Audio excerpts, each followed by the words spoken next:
네, 안녕하세요. 선생님입니다. 자, 이번에는 분수의 뺄셈을 해볼까요? 수학책 94쪽, 95쪽 풀어보도록 하겠습니다. 자, 이번 시간엔 우리 분수의 덧셈하고 똑같아요. 분모가 다른 진분수의 뺄셈에서 왜 통분을 해야 되는지, 자, 마찬가지로 이번 시간도 통분의 필요성에 대해서 이해해 주시면 되고요. 두 번째는 받아내림이 없어. 그러니까 즉 대분수를 뭐 가분수로 바꾸거나 뭐 받아내림을 할 필요가 없는 그런 분수의 뺄셈이기 때문에 이번 시간도 역시 통분만 해주고 결국 분수의 뺄셈만 해주면 되겠습니다. 자, 1번 문제 읽어볼게요. 설탕 4분의 3컵에서 2분의 1컵을 사용하고 남은 설탕의 양이 얼마나 될까요? 라고 했죠. 자, 남은 설탕의 양이니까 사용하고 남은이니까 결국 이게 뭐야? 뺄셈이라는 걸 알 수 있지. 선생님이 반드시 구분할 수 있어야 된다 해서 상황을 잘 이해하시고 더하기인지 빼기인지 여러분이 판단을 한 후에 계산을 해야 돼요. 아, 이번 시간에 뺄셈이잖아요. 무조건 뺄래. 안 된다고 했어. 그지? 자, 먼저 쌀과자 만들려면 설탕 2분의 1 컵이 필요해 라고 돼 있습니다. 슬기가 가지고 온 설탕의 양은 처음에는 얼마였어요? 4분의 3이었죠. 그쵸? 근데 쌀과자를 만드는데 필요한 건 2분의 1컵. 그쵸? 그러면 슬기가 가지고 온 설탕으로 쌀과자를 만들고 남은 설탕의 양을 알아보려면 결국 어떻게 해야 될까요? 맨 처음에 있는 슬기가 가져온 처음에 있었던 양 4분의 3에서 결국 빼기 썼던 양 2분의 1을 빼야지 남은 양을 구할 수 있겠죠. 저 남은 양의 차를 구해야 되겠죠. 좋습니다. 자, 그러면 슬기가 가지고 있는 설탕의 양과 쌀과자를 만드는데 필요한 설탕의 양을 각각 그림에 한번 나타내어 보겠습니다.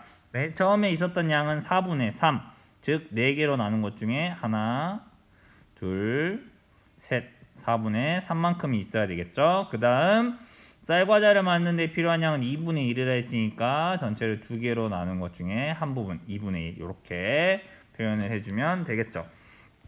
마찬가지로 쌀과자를 만들고 남은 설탕의 양이 어느 정도가 될지 그래서 동그라미 뭐 해보라고? 어림. 자, 여기다가 그러면 얼마쯤 양이 될지 여러분이 한번 어림을 해보시는 거예요. 선생님이 어림을 하는 거 중요하다고 했지. 수에 대한 감각이라든지 양에 대한 감각을 늘리기 위해서 어림이 필요하다. 잠깐 멈춰놓고 한 1분 정도만 여러분이 고민해 보시고 적어 보는 거야. 모르겠는 친구는 그래도 1분, 2분 정도는 꼭 고민을 해보고 다시 영상을 재생했으면 좋겠어요. 자, 어림해 봤나요? 자, 그러면 혹시 어림을 잘 안 됐던 친구라든지 또는 어림을 했는데 선생님의 방법과 자기의 방법을 한번 비교해 보면 좋을 것 같아요. 선생님은 이렇게 어림을 해봤어요. 4분의 3컵은 일단 한 컵은 안 되잖아. 그치? 한 컵이 안 돼. 그 다음에 2분의 1컵은 결국 한 반 컵인 거잖아. 그치? 2분의 1이니까. 그치? 그래서 한 컵이 안 되는 양에서 반 컵이나 빼버리면 결국 얘는 전체 양은 반 컵보다는 적을 것이다. 이런 예상을 할 수 있죠. 그쵸? 즉 2분의 1보다는 값이 적을 것 같다라는 거죠. 그렇죠? 좋습니다. 자, 그러니까 빼기다 보니까 얘는 1에 조금 못 미치고 얘는 2분의 1이니까 그치? 빼버리면 당연히 2분의 1보다는 작아질 거라는 이런 어림을 해볼 수 있겠죠. 알겠죠? 자, 결국 여기서도 뭘 기준으로 생각하면 돼요? 2분의 1. 여기서는 2분의 1을 기준으로 생각해서 여러분이 어림을 해보면 수 감각을 기를 수 있을 거예요. 자, 분수의 양에서 얼마만큼이 되는지. 그러면 우리가 생각한 2분의 1보다 값은 더 적어야 되는 거니까 이따가 답을 한번 확인해 볼까요? 자, 그럼 2번 4분의 3 빼기 2분의 1 계산하는 방법을 알아봅시다 라고 했죠. 분모가 다른 분수끼리 빼려면 어떻게 해야 될지 자신의 생각을 말해 보세요. 자, 여기 없네. 여기 안 했었네요. 분모가 다른 분수끼리 빼려면 결국 뭘 해줘야 됩니까? 통분. 그치? 분모를 같게 해주는 과정이 필요하겠죠. 자, 2번. 4분의 3 빼기 2분의 1을 계산하는 방법을 알아봅시다. 자, 마찬가지로 4분의 3과 2분의 1을 각각 그림에 색칠하고 4분의 3 빼기 2분의 1을 계산해 봅시다 라고 했죠. 자, 4분의 3은 자 여기 하나 둘 세 칸이 되죠. 그 다음 2분의 1은 여기 하나 두 칸이죠. 자, 4분의 3은 그대로 놓았고 2분의 1을 고치면 어떻게 되는 거야? 4분의 2가 되죠.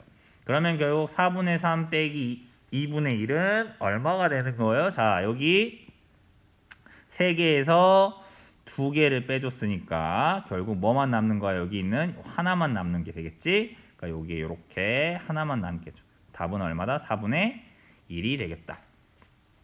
됐죠? 이렇게. 즉 분모를 얼마로 통분해 준 거야? 4로 통분해 주어서 풀었다는 걸 알 수 있어요. 그러면 여기다 계산해 보면 4분의 3 빼기 2분의 1 이거는 결국 4분의 3 빼기 자 여기다가 곱하기 2 곱하기 2를 한 거잖아. 그러니까 4분의 2가 됐죠. 자 분모가 같으면 빼기는 뭐야? 분자끼리의 뺄셈. 그래서 3 빼기 2니까 결국 분모는 그대로 4고 분자의 뺄셈 1 이렇게 해주면 되겠죠. 4분의 3 빼기 2분의 1을 하는 방법 결국 어떻게 한다? 두 분수를 통분해서 계산한다는 걸 생각할 수 있습니다.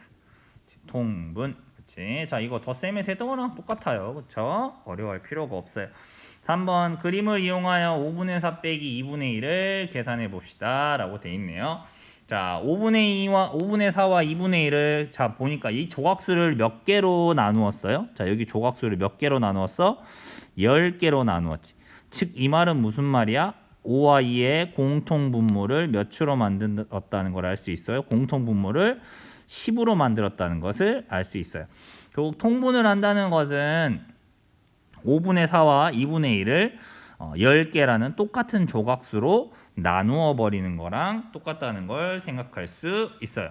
그쵸? 자, 그러면 여기서 어떻게 되는 거야? 5분의 4는 결국 10분의 하나, 둘, 셋, 넷, 다섯, 여섯, 일곱, 8조각. 10분의 8이죠.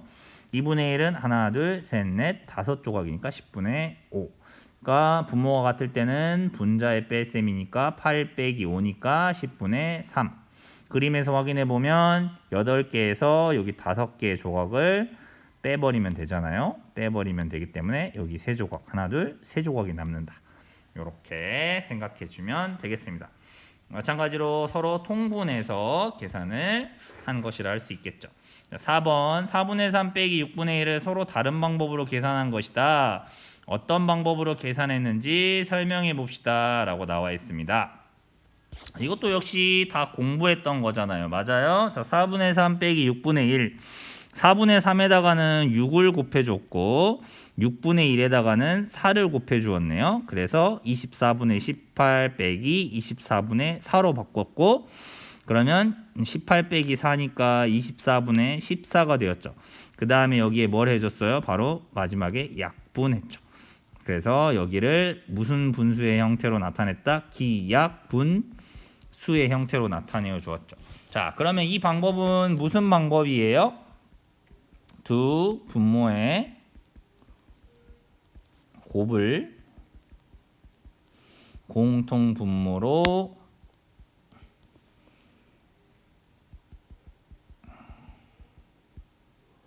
통분함에 계산한 거지. 맞아. 그치? 자, 우리 이거 덧셈하고 똑같은 거야. 그치? 첫 번째 방법은 두 분모의 곱을 공통분모로 하는 거. 두 번째 방법은 볼까요? 4분의 3 빼기 6분의 1을 이번에는 얘는 4, 3, 12, 3을 곱했고 6에다가 1을 곱했네. 분모를 얼마로 했어요? 12로 했죠. 두 번째 방법은 그러니까 무슨 방법이야? 두 분모의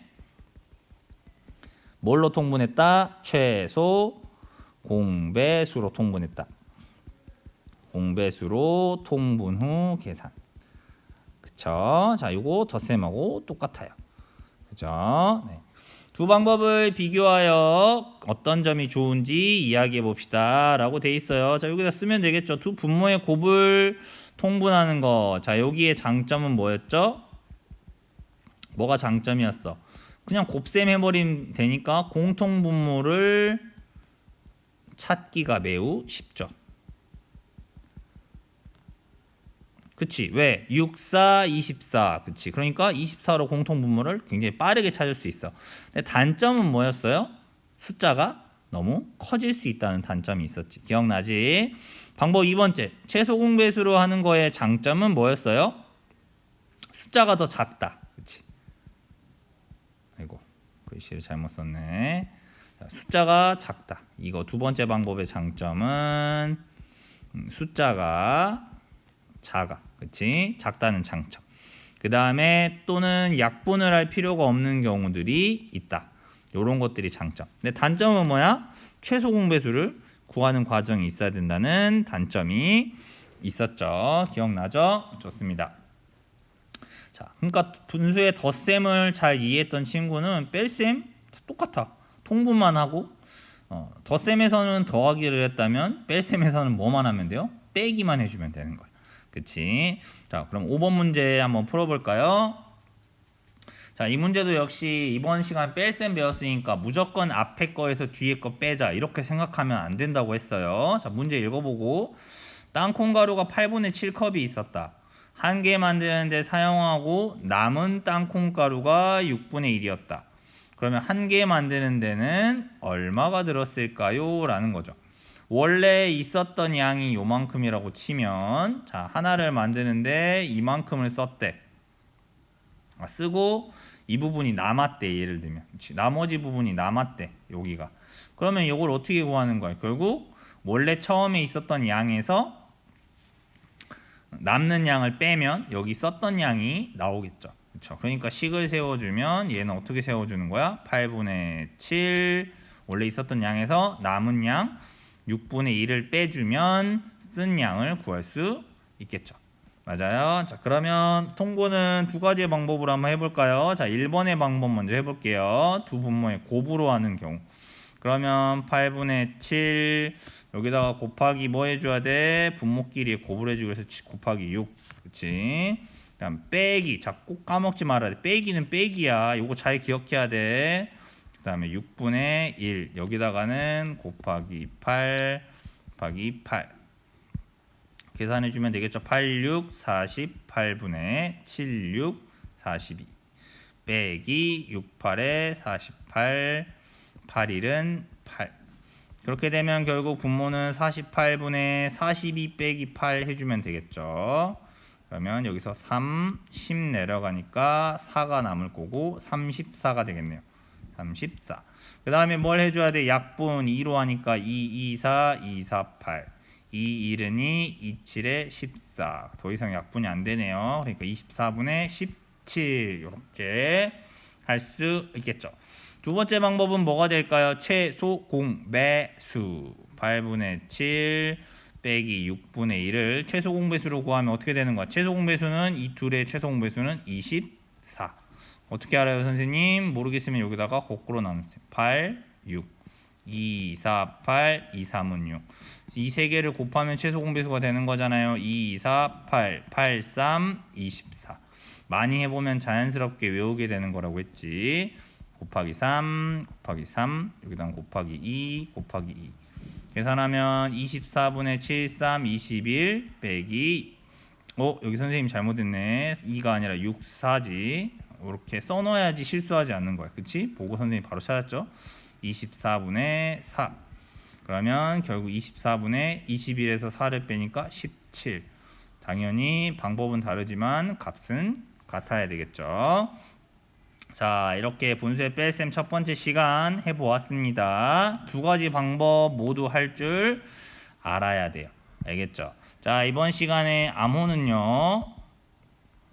이번 시간에 암호는 우리 사회 시간에 배웠던 자연재해 중에 하나인 태풍이 바로 암호가